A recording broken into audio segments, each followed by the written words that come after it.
Welcome back to Real Talk Behind the Frame, the podcast where we dive into the stories behind the movies we love, how they were made, what they mean, and how we interpret them. I'm Grant. I'm Bobby. And I'm Dakota. Over the next few episodes, we'll be breaking down films that have stuck with us, not just for how they were made, but for how they made us feel. And in today, episode 4, we'll be tackling one of the most iconic, stylish, and downright influential films over the last 30 years, Quentin Tarantino's Pulp Fiction. Released in 1994, this movie flipped modern filmmaking on its head with its out-of-order storytelling, razor-sharp dialogue, unforgettable characters, and a mix of dark comedy and violence that only Tarantino can pull off. It's weird, it's bold, it's quotable, and it changed the game. So today, we're breaking down why Pulp Fiction still hits as hard now as it did the day it dropped. That's impressive. That is impressive. It is very impressive. I'm might not be the gonna lie. go-guy. You I'm should not be gonna like a voice actor or something. You are now tuning in to 97 Wilmington FM. I bet GTA 6 needs a few Yeah, radio You commentators. can push that back for another year. they're looking for a guy, and I hear you're looking for a job. God, you're damn right I am. Imagine like the people taking finals right now next door, just like, what the fuck is going on in there? You got the earring up again. I'm pretty sure this room is soundproof, no? Soundproof-ish. Pulp Fiction was made in 1994, directed by Quentin Tarantino. This movie weaves together several interconnected crime stories set in Los Angeles. What the fuck was that for, man? That was mean. Sorry. This film follows the hitmen Vincent Vega and Jules Winfield, and they retrieve a mysterious briefcase for their boss, Marcellus Wallace. Vincent is simply tasked with taking Marcellus's wife, Mia, out for the night, a simple job that ends up spiraling into chaos. Another storyline centers on Butch, who is a boxer who double-crossed Marcellus after being paid to throw a fight, which sets off a violent chain of events. This movie is told out of chronological order, and this movie also bends dark humor, stylized violence, pop culture-loaded dialogue, and unexpected twists, creating one of the most iconic nonlinear narratives in film history. Alrighty. Who wants to start? I would love. No, I don't want to. You don't want to start? You got stage fright? I would love to start. So Pulp I Fiction. think I've talked to you guys this before. Let's get just for the people watching, listening about Quentin Tarantino. The whole his movies not being linear in sequential order. So Yeah, tell here's me, I think here's some just linear let me know if movies. I'm right. The movie it goes beginning, end, and middle. Correct? I think so. No, because technically the movie starts off with a young Butch getting Yeah, the okay, watch so- from his dad. That's true. So is it? Oh, yeah. Wait, yeah. I thought That's where the movie, if you're going in literal chronological order, technically that'd be the first scene because Butch gets the gold watch from his dad. Yeah. I guess that, like in time, you know what I'm saying? Yeah, Like that's that would true. be Yeah. the most scene that's in the most past. And I also recently found out that I don't know if they tell you this in the movie, but apparently, because I also did some research, that Marcellus paid Butch to lose that fight. I didn't know what that scene is at the bar when they're sitting in there and Butch, and he's telling him, like, your pride's going to get in the way. And he's like, Okay, and when your okay. pride comes calling, like, recognize that that's weakness or something Okay, like that. that's- That's him telling him, because remember, he says, like, in round 5, you take the fall. Oh. So, like, Marcellus, it's not just about Marcellus. I'm assuming Marcellus bets against him in that fight, you know what I mean? Because he makes a deal with him, but he also sets up a lot of his people to make bets the against same him. bet. Yeah. Yeah, because that's why Butch did what he did, because you hear him on the phone with that one guy, and he's going to have a massive payout because everybody was betting against him because Marcellus told all his people that he's going to. So basically, Butch bet on himself. Yeah, to Butch win. bet on Okay. himself and fucked over Marcellus. So And that's why then- Marcellus wants to kill him. Yeah. Alrighty. Got it. I guess this is something I wanted to start with. Do you think that this movie benefits from being told out of order like Yes. that? You do? I do enjoy it being out of order. I really do. It was something I was thinking about on this watch through because I watched it like the other movies we've watched with my girlfriend, and she got the first time. Well, I think the most obvious time where you realize it's told out of order, because like when you see Butch getting the watch as a kid, you can kind of see that as like a flashback. It's not Yeah. necessarily a story being told out of order. But the first time I feel like you really recognize that it's told out of order is when Vincent dies, and then in the next scene he's that's alive. right there. I That was damn like when he pop out, died too. in the apartment. Walked and then out, and then the next scene in he's Butch's alive. old apartment. Yeah, whatever. that's when you like get the understanding. It's like, okay, so this isn't told in order, and because I already knew that going in, I know that was gonna happen. Versus like Juliana, when we were watching it, she's like, why is, I think she got a little confused at that part. And it kind of begged the question for me this time. I was like, why is it like that? For what other reason than to be like quirky is it like that? I think it's literally just to be quirky. Yeah. Like you're saying, like you've said in the last one, Quentin just loving himself. Yeah. Like where I will say out of the entire movie, his part in the movie was the worst part of the movie. I personally think. And not just because of what he was saying, but he's not an actor. No. Stay behind the camera. It's so interesting of like why I love when a guy loves himself, but it's like it's to the point like that part to me is so distracting. It's like why is because and I think now that he's a really famous director, it kind of changes things. Like that was his like second or third movie, so at that time, and it's in a different era where you can't just look up people. You know what I mean? And it's not like when Juliana saw that part, she didn't know that was Quentin Tarantino. You know what I mean? But as somebody that knows, it's like that part comes up and it just immediately like if you're getting into it, just drags you out of it. It's like 100% doing did. You know why? Like like the theory on why he did it himself. His exact words are like, "Yeah, I don't really want to make like any actor use all these racial slurs over and over, so I just figured I'd do it myself." I was like, "Bro, what? Crazy. That's why you're paying them, dude." But it's not just that. It's like what about Jimmy's character? Why did he need to say the N-word 3 times or 4 times? What? And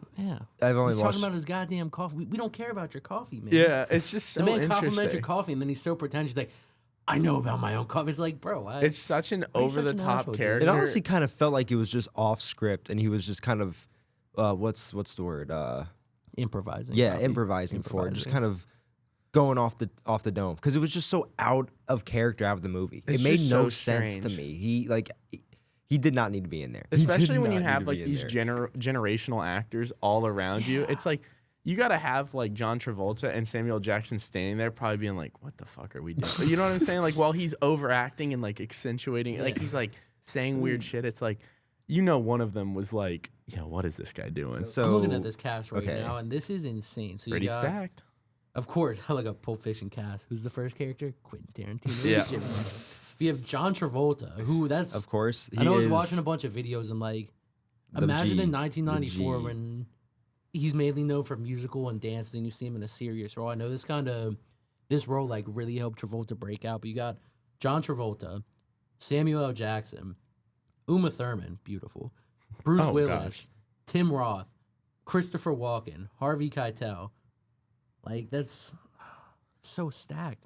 But yeah, so what, I guess to get back to it, what do you guys think, like how in what way did it being told out of order like add for you guys? I Like, almost felt like it kept me not more engaged.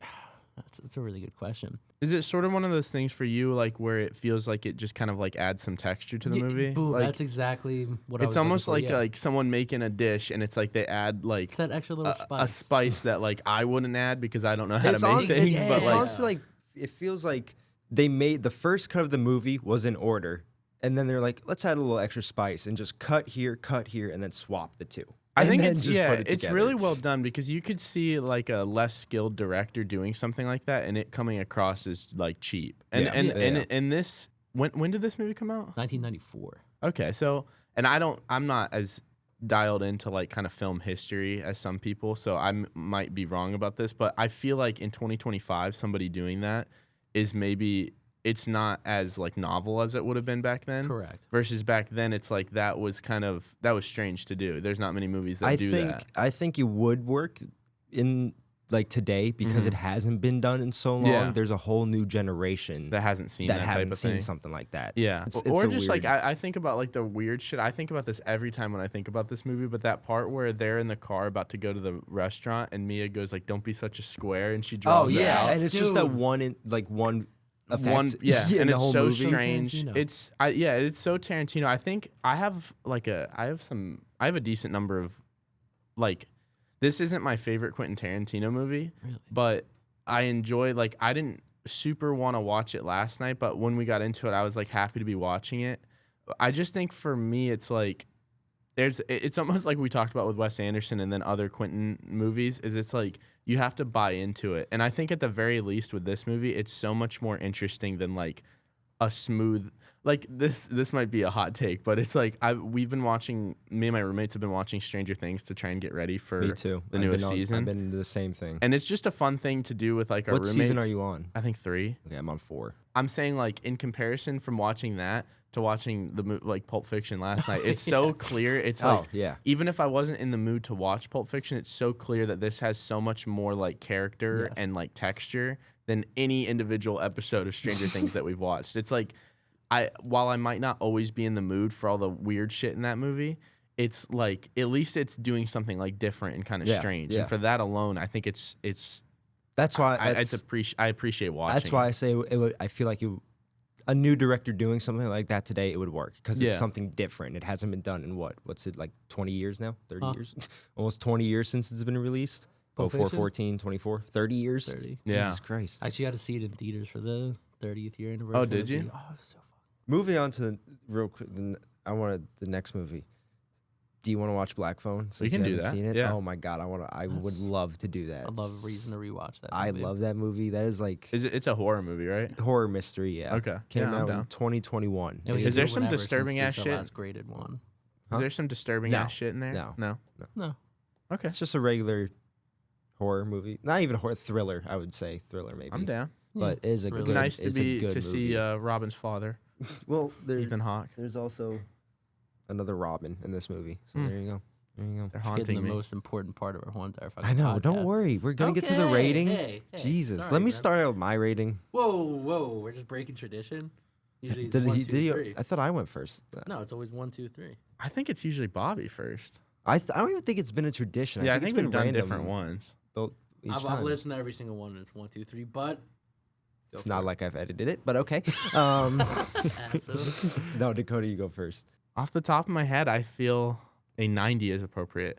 Very, very beautiful. appropriate. I'm at the rape scene I just find disturbing. I don't think it really lowers me. I think you take Jimmy out of it, Yeah. maybe a 93. Yep. I've seen it so many times that I do get a little bit like it's an important part of the story, but when Samuel Jackson keeps repeating the Bible verse, I get a little. It's like, all right. Like I find myself like it's almost like when the national anthem starts playing, and I start getting bored of it by like the halfway Ezekiel point. I'm like, would you? 25:17. It's not even a real Bible. Yeah, I was verse, about to say by the way, that's a little bit of IMDb trivia I do know is that's not a real Bible verse. He's just and the question it comes into where it's like, did Quentin not know that, or did he know that? And is the idea that Jules doesn't know that, or is the idea that Jules does know that and he's trying to say like a custom quote pretty much? But it's like if he did. Oh, okay. It's like It is cool. kinda It's like like a it custom could quote. go a lot of It's different weird ways. because if Quentin didn't know that, where did he get that from? Yeah, I think he It's- did know that. I think that Quentin at the very least knows it, and then you can decide whether Yeah. Jules knows or doesn't know.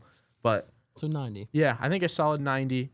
My issues are the rape scene, Jimmy, and then like I said, I think that it's a movie you have to be really bought into because there's times like this time where I've watched it where I didn't super want to watch it, and it's like I find sometimes the dialogue to be a little bit like as much as I love it and I love it for the same reasons you guys do. It's a little bit like self-important sometimes. Like they start rambling about shit that really doesn't matter, and it's like sometimes it's like you just sitting there, and I think it's a product of seeing the movie so many times. Yeah, definitely. But like when it's like, come on. It's my turn now. Can I go now? I guess so. Okay. I guess I'll allow I'm it. gonna give it. Obviously I've been very, very picky on these recent movies. God. Can't really. Let's not count Inglourious Bastards because I was a slacker on that one. Still But haven't even finished the fucking movie. Pulp Fiction, I'm gonna give it a 92. A 90 as well, Give or a me a sound 92? effect. A 92. Give me a Like, sound at, effect. like 92. I didn't like that one. Wow. Well, Give that's me a what we're different getting. sound effect? Okay, I got you. Yeah. Top right. Top right. Jeez. Top right. There we go. There we go. 92. And basically the same reasons, just get rid of his part. The movie wasn't open-ended, but like the questions of what's in the box and Yeah. everything like Yeah, that. I think it's open-ended. open-ended. I do Definitely. enjoy that, but I also don't mind when the answers are filled. Like Yeah. I do want to know what's in the box, but it doesn't kill me to not know what's in the box. So I think it's cooler that we That's- don't know. Maybe. yeah. That I give it a 92. Really, mainly for Quentin scene. That is like Yeah, that brings it that's down a little just- bit. that I really is- dislike It that was so scene. bad. Like it was really bad. It was really bad. It's 92. interesting to have something so like that's not just like mediocre, but something that's genuinely bad in a movie that's so great. Yeah, I think it's not like it wasn't even a thing like, okay, we can handle it. No, I can't. Yeah, like it's it just has to be dumb. cut. I It think it's has to be dumb. cut. For me, I know I'm gonna get judged. This is a perfect movie for me for everything, even with the shitty dialogue scene. This is a 100 for me.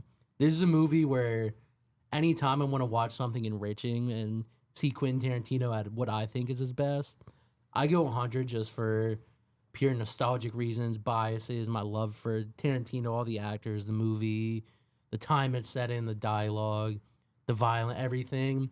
I wouldn't let the Jimmy scene bring this score down for me just because I think everything else is so strong. I can still give this movie 100.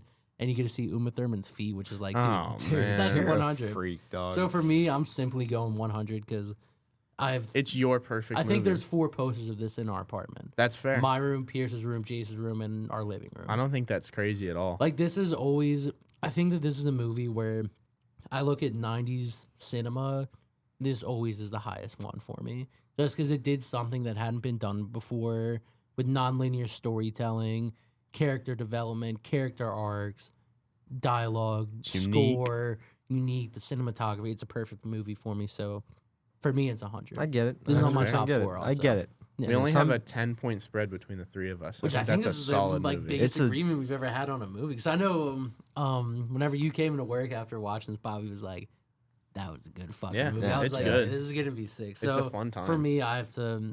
I love you, Quentin Tarantino. I am 100. really excited that he hasn't seen Black Phone. yeah. I'm really excited. That's- That's a good. I definitely also need to rewatch it because I Yeah. think I watched it when it first came out, Same. 2021. I haven't seen it. But it's on Fandango. or Imagine Peacock. you watch it this time and you hate it. I'm That'd kind be of funny. scared. Yeah, I'm me too. kind of Because when I scared, saw it, dude. I was. I also might I have didn't know been what like- to expect when I watched, it, and I was very high. So I was about to say that was also when I was living with a Christian Woody, so I Yeah. might have been just fried out of So my sometimes mind. you know, movies are a lot better. But I'm excited. But it No, was. I'm a I little bit do. I scared to didn't. rewatch this I'm movie. not. I think it's a great movie. I've heard bad things like you said about Black Phone too. So yeah. Stay away from Yeah, that. This we're is just our gonna stay last away from graded that one. podcast. Purnell, we love you. We're gonna keep on doing this. Oh, this is the last graded Last one? graded. it's our Oh, final. wow. It's our final. Wow. Oh yeah. Omer's gonna be at the final meeting with us. Possibly. Yeah, that'll be fun. Possibly on Thursday. No, that's If this it's not late. Thursday? Yeah. Yeah. Cool. I think I should. I don't work on Thursday. All right. Well, AI for artists. thanks, should Purnell. not be a That was thing. the final graded episode of Real Talk, Yeah. and we'll see you Behind the frame. in the ones after that. Oh, It's Oh, yeah. always great to have an excuse to do something like this. You know Yeah, what I mean? It's so fun. Definitely. well, now Hey, we'll be back in this pod room. It just won't be for a grade. facts. So now we can take that filter off a little bit.